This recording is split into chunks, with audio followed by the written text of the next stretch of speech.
Hello hi नमस्कार साइलोनी कुनु express blog को आपण मानक स्वागत जनाऊँगी। आपण माने दही खाइथिबे एई प्रकार दही खाइछन कि नहीं मैं जानिने। जदि ना खाइछन प्लीज देखंतु। एटा विलेज टाइप रे हुए आम सब छोट बेलू आम खाइछु। दही जेरे रसुण पकईदेवा रसुण दी फाकड़ा पकई दलिबा लुण टे देदेबा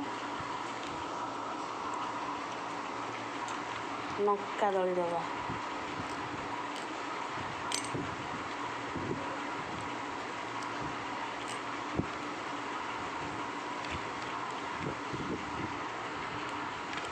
पखाल भात खातु बढ़िया लगे। पखाल भात बा गरम भात खातु भल लगे।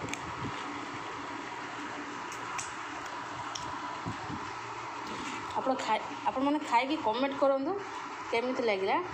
प्लीज खातु बनाई खातु कहीं बढ़िया लगे आपण मानक। मोर ये छोट ब्लॉग को आपण मानक स्वागत जनाऊँगी। प्लीज लाइक करूँ शेयर करूँ प्लीज प्लीज प्लीज सब्सक्राइब करने को जमा भी भूलु मोर ये छोट प्रयास को। Thank you.